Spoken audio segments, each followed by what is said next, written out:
베드로가 어부잖아요. 갈릴리 바닷가에서 평생을 어부 생활을 해왔던 사람인데 하루는 밤새 고기를 잡았지만 이 한 마리도 잡지 못했습니다. 이 베드로는요, 갈릴리 바다의 전문가거든요. 어려서부터 이 갈릴리 바다에서 잔뼈가 굵은 사람이라 이럴 리가 없는데, 정말 이럴 리가 없는데 밤새 한 마리도 못 잡은 것입니다. 예수님께서 그것을 아시고요, 그 아침에 그 바닷가에 베드로를 찾아가셔서 그의 배 위에 올라가셔서 말씀을 전하시고 나서 그에게 깊은 데로 가서 그물을 던지라 명령을 하셨어요. 베드로는요, 밤새 한 마리도 못 잡았는데 말씀하시는 예수님께서 명령하시니까 제가 주님의 말씀에 의지하여 그물을 던지리이다 이러면서 깊은 데로 가서 그물을 던졌더니 물고기가 엄청나게 잡혀가지고 그 배가 잠길 정도로, 뿐만 아니라 그 곁에 있던 다른 배에 도움을 청해서 두 배에 물고기가 가득 찰 정도로 많이 잡혔습니다. 우리가 베드로처럼 하룻밤 동안이 아니라 평생에 물고기를 잡았는데 한 마리도 못 잡았다라거나, 아니면 우리가 잡은 물고기들이 이거는 쓸데없는, 사람들이 못 먹는 그런 물고기였다라면 어떻게 될까요? 어떤 사람이요, 집을 한 채 정말 멋있게 지어보고 싶었어요. 자신과 자녀들과 뿐만 아니라 후손들까지 대대로 잘 살 수 있도록 정말 아름다운 집을 지어보고 싶었던 거죠. 정말 아름답게 설계를 하고 좋은 자재들을 구하고 정말 귀한 제목들을 구해서 아름다운 경치가 보이는 곳에 자리를 잡고, 노아가 120년 동안 방주를 지었던 것처럼 평생 수고하며 애써서 너무나 아름다운 집을 지었어요. 그런데 어느 날 엄청나게 비가 내려오더니 강물이 엄청나게 불어나고 큰 홍수가 나는 것입니다. 이 강가에 강이 바라다보는 너무나 좋은 위치에 집을 지어놨는데 홍수가 넘쳐서 그 집을 때리더니 바닥이 꺼지고 집이 그냥 무너져 버리는 것이에요. 평생 지은 집인데 평생을 통해서 너무나 많은 물자를 들이고 너무나 많은 시간을 들이고 너무나 많은 노력을 들여서 집을 지어놨는데 그것이 결국에는 홍수가 나서 완전히 무너져 버리고 말았다는 것이에요. 성경에는 또 다른 비슷한 비유가 있잖아요. 사람들이 각기 집 한 채씩을 지었어요. 그런데 나중에 하나님께서 그 공력을 시험하시려고 불을 지나가게 하셨는데, 어떤 사람은 금과 은으로 집을 지었기 때문에 불타지 않고 남아 있었는데, 어떤 사람은 나무와 풀로 집을 지었기 때문에 불타버리고 말았다라는 거죠. 여러분, 우리 인생이 그런 식이라면 어떻게 되겠어요? 평생에 우리가 수고하고 애썼던 것이 아무런 열매가 없이, 아무런 보람 없이 그냥 다 무너져 버리고 만다면 얼마나 우리가 허망하겠습니까? 하나님은요, 우리에게 열매 맺는 인생이 되기를 바라세요. 평생 힘껏 살아왔던 그 수고가 헛수고가 되지 않기를 바라세요. 우리의 인생을 허송세월하지 않고 열매 맺기를 우리 하나님은 바라시는 것입니다. 요한복음 15장에서 예수님은요, 자신은 참 포도나무가 되고 제자들은 가지라고 말씀하셨어요. 가지들이 포도나무에 붙어 있으면 열매를 맺는 것과 마찬가지로 신자들이 그리스도에게 안에 거하면 열매를 맺는다는 거죠. 우리는요, 그리스도를 떠나서는 아무것도 할 수가 없어요. 참 포도나무에 붙어 있어야 양분과 수액을 공급받고 열매를 맺는 거죠. 우리는 그리스도를 떠나서는 열매를 맺을 수도 없고 생명을 유지할 수도 조차 없는 거죠.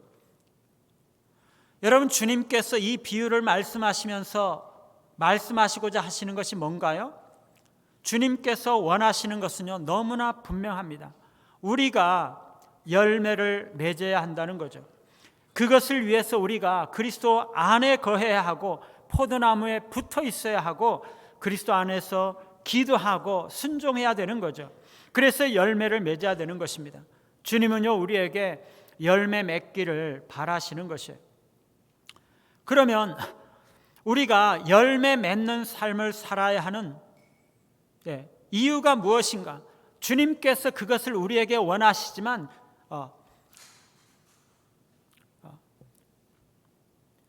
왜 그것을 우리에게 열매 맺기를 바라시는 걸까 하는 것입니다. 오늘 말씀은 그것을 세 가지로 말씀을 하고 계시는데, 첫 번째, 하나님께 영광이 되기 때문이에요. 제자들이 그리스도 안에 거하고 믿음의 열매들을 맺어야 되는 이유는 그것이 하나님께 영광을 돌려드리는 것이 되기 때문이에요. 믿음의 열매, 성령의 열매가 하나님을 영화롭게 해드린다는 거죠. 여러분, 인간의 가장 중요한 목적이 뭐라고요? 하나님을 영화롭게 하는 거죠. 웨스트민스터 소요리 문답에 나와 있는 것처럼 우리 인간의 가장 중요한 목적, 우리 존재의 목적은 하나님을 영화롭게 하는 것이에요. 이사야 43장 7절 말씀에 보면은요, 하나님은 하나님의 영광을 위해서 인간을 창조하셨다라고 말씀하고 계세요. 에베소서 1장 12절 말씀에 보면 신자들은 하나님의 영광의 찬송을 위해서 예정되고 선택되고 부름받은 존재다라고 말씀하고 있어요. 고린도전서 10장 31절에 보니까 먹든지 마시든지 무엇을 하든지 아무리 사소한 일이라도 일상적인 일조차도 하나님의 영광을 위해서 하라라고 말씀하고 계세요. 인간 존재의 목적과 이유가 하나님의 존재와 그 성품을 세상에 드러내고 하나님의 거룩하심과 영광을 드러내는 것이라는 말씀이죠. 우리의 구원 자체가 하나님의 영광을 증명하는 목적을 가지고 있는 것이에요. 우리의 신앙과 삶의 가장 작은 영역까지라도 하나님의 영광을 위한 것이 되어야 한다는 것입니다. 여러분, 그러면 하나님은요, 그런 하나님이신가요? 우리가 영광을 돌리면 영광이 더 많아지고 우리가 영광을 돌리지 않으면 영광이 적어지는 그런 분이십니까? 그렇지 않죠. 하나님은요, 원래 영광스러운 분이세요. 무한히 영광스러운 분이세요. 그분은 본질적으로 아름다움과 위엄과 가치를 무한히 가지고 계신 분이세요. 그 본래적인 하나님의 영광을 더할 수 있는 것도 없고요, 그것을 떨어뜨릴 수 있는 것도 없어요. 영원히 하나님은 영광스러운 분이세요. 그런데요, 하나님은 본질적으로 영광스러운 분이시지만 사람들은, 이 세상은 눈이 어두워서 그것을 보지 못하기 때문에 하나님의 영광이 잘 드러나지 않는 것이에요. 이 세상이 어둡기 때문에 사람들은 하나님의 영광을 보지 못하는 것이에요. 그런데 인간이 하나님의 영광에 대한 응답으로, 하나님의 은혜와 구원에 대한 응답으로 하나님께 찬양과 영예를 돌려드릴 때 하나님께서 영광을 받으시고 그 영광이 사람들 가운데 드러나는 것입니다. 하나님은요, 이것을 너무나 기뻐하시는 거죠.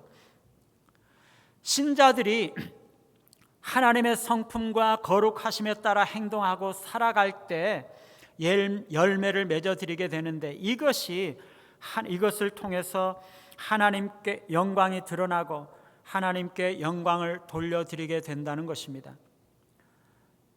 지금 파리 올림픽이 진행 중인가요?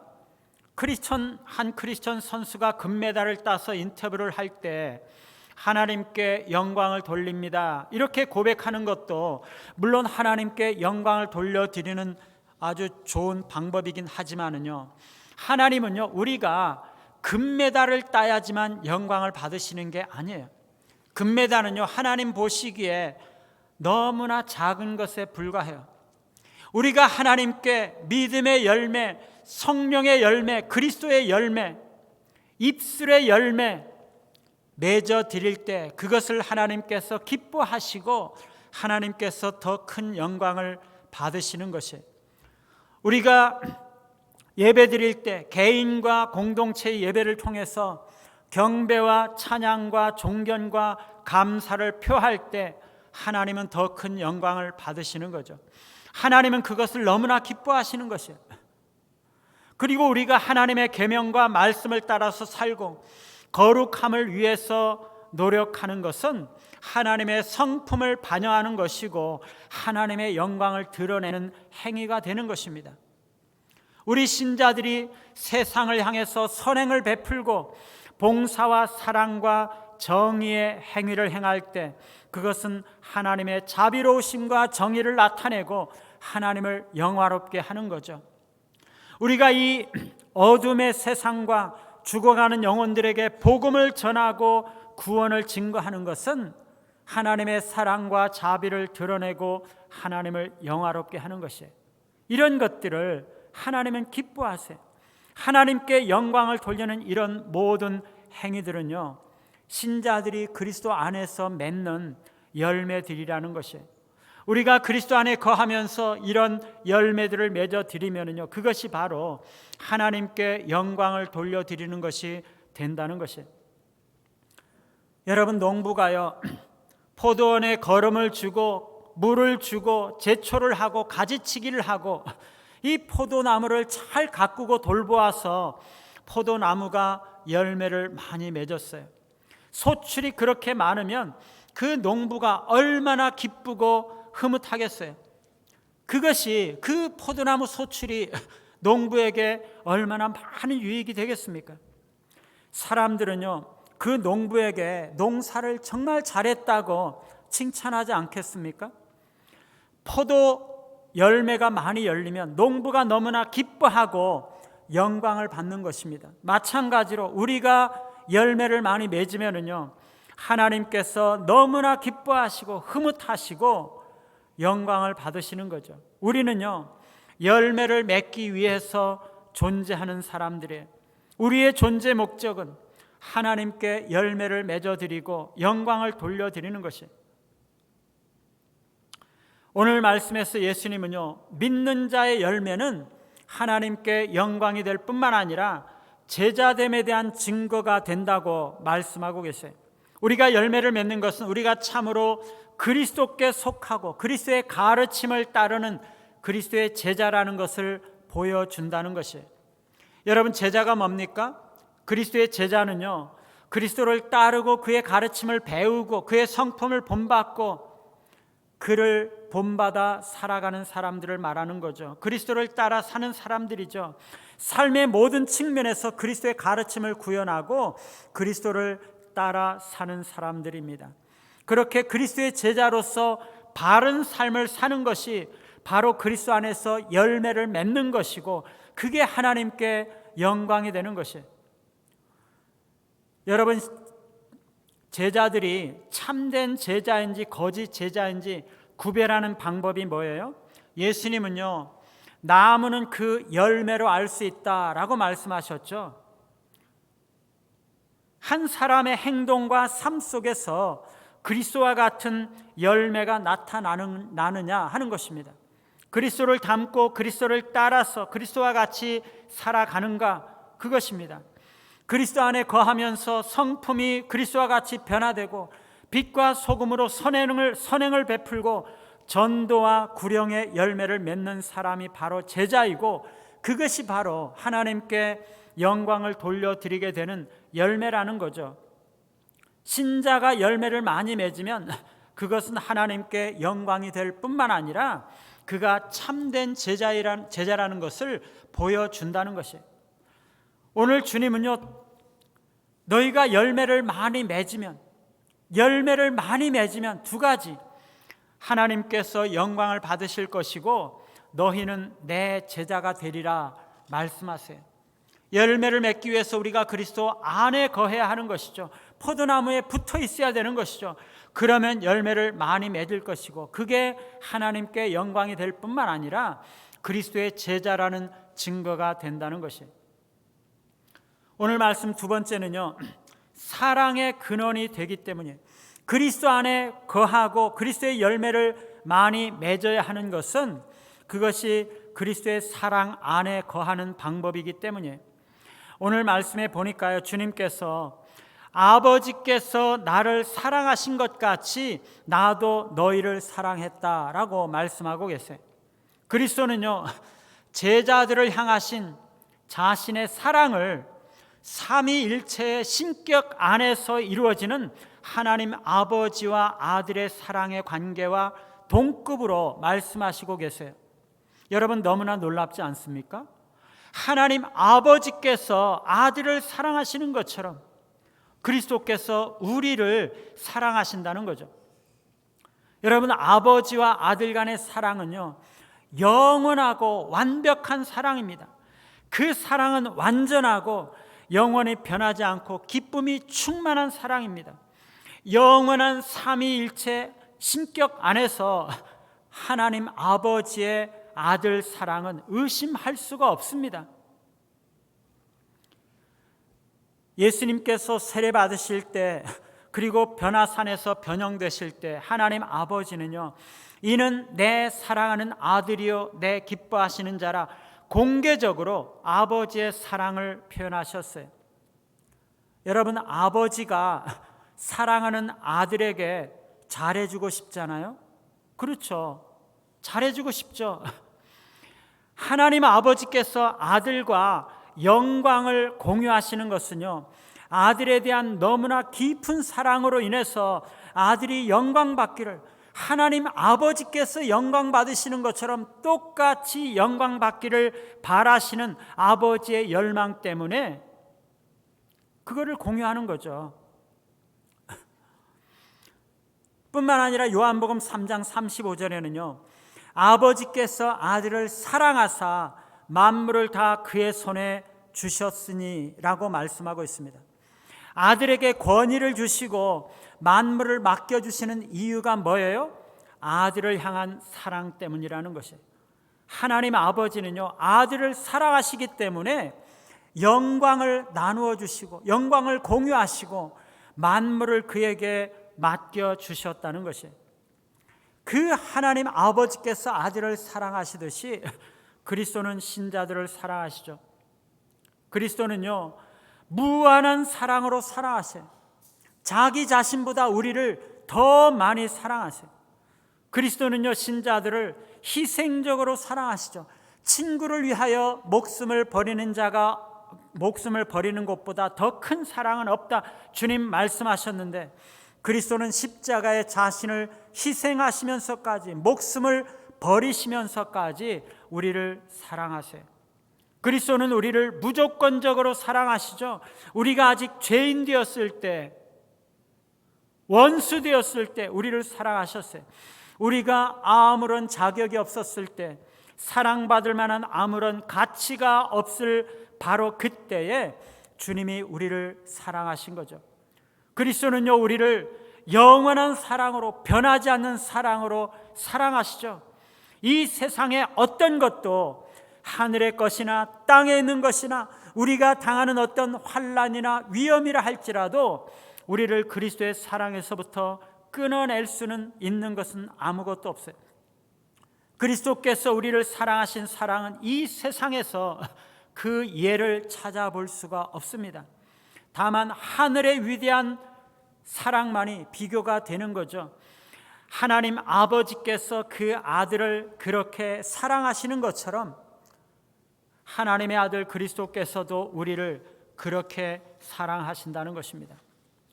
여러분은 그 사랑을 느끼고 계십니까? 누리고 계신가요? 우리를 구원하시고 지금까지 은혜 베풀어 주시고 인도해 오신 주님의 사랑을 날마다 고백하고 계십니까?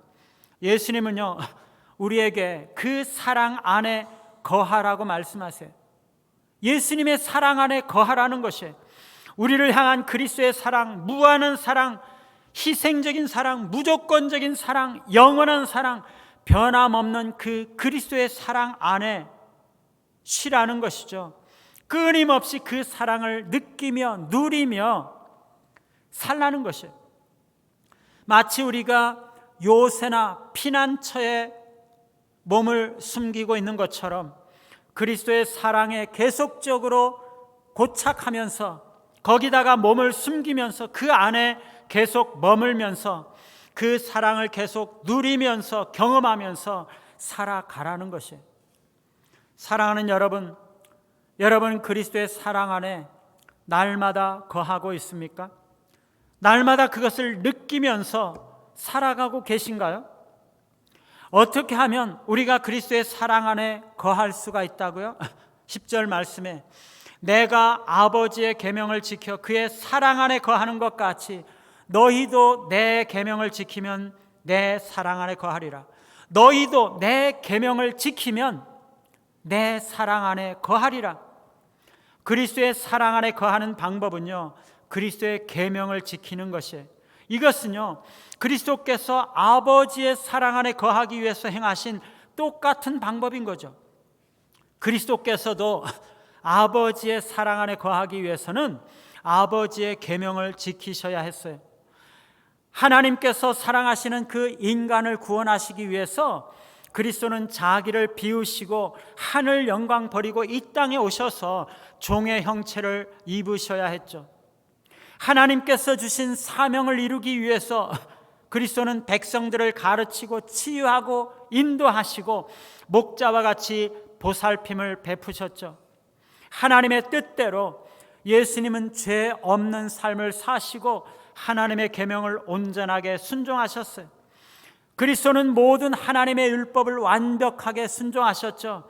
궁극적으로는 십자가에 죽기까지 하나님의 뜻에 순종하셨어요.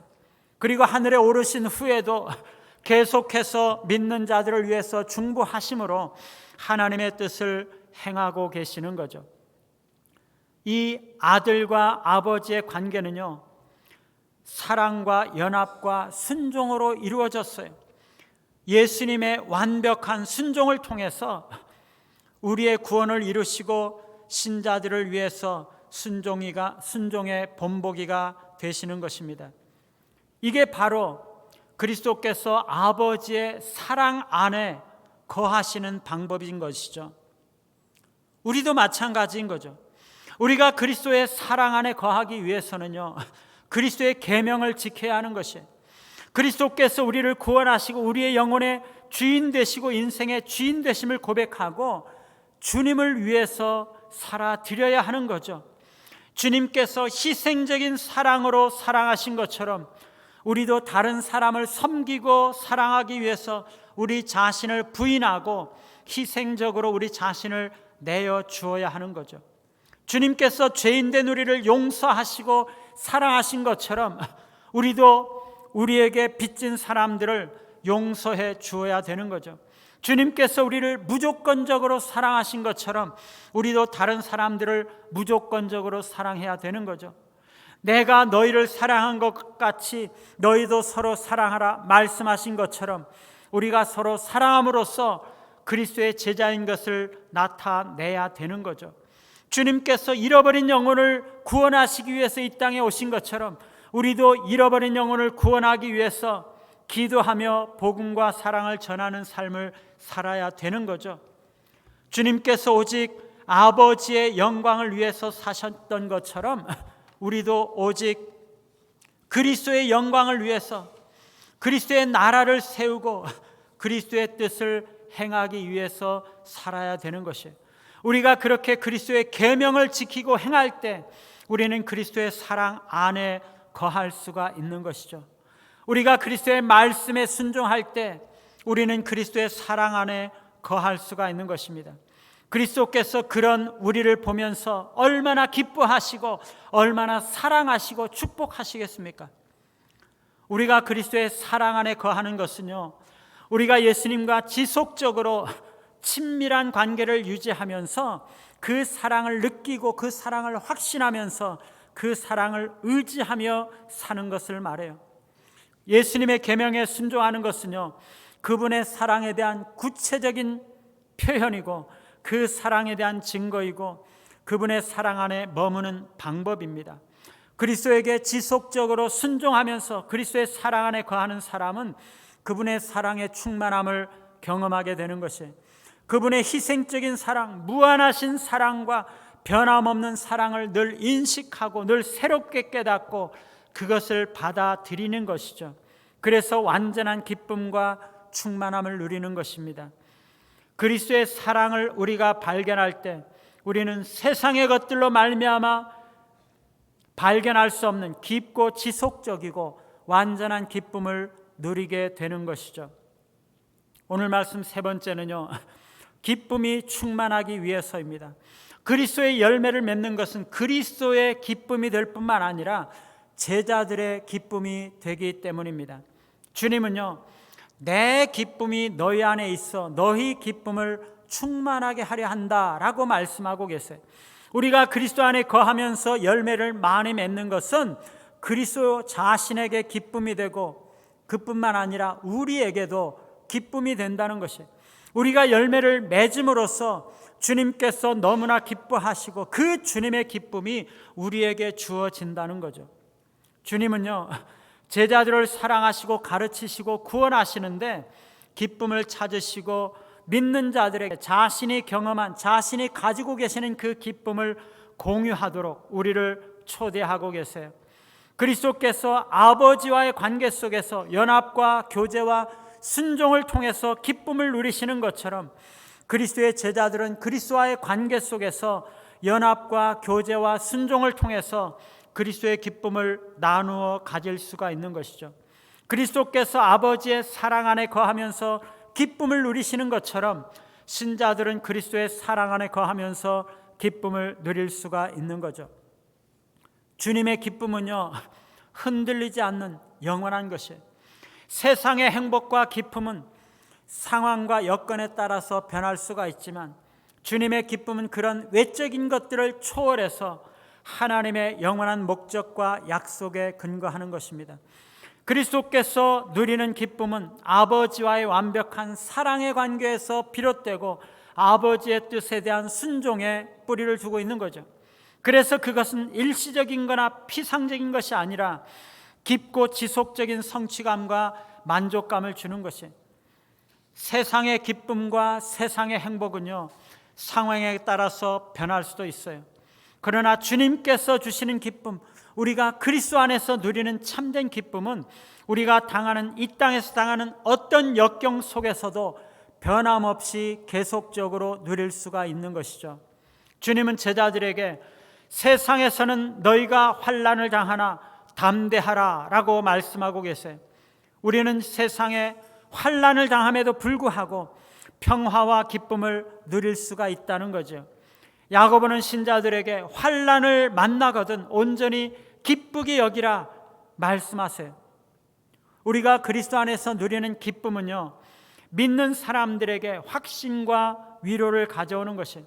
세상에서 어떤 위험한 일을 당할지라도 어떤 어려운 일을 당할지라도 우리는 안전하다는 것을 보장하는 증거가 되는 것이죠. 어떤 시련과 고통 속에서도 회복할 수 있는 힘을 제공하는 것이 바로 우리에게 주어진 그리스도의 기쁨입니다.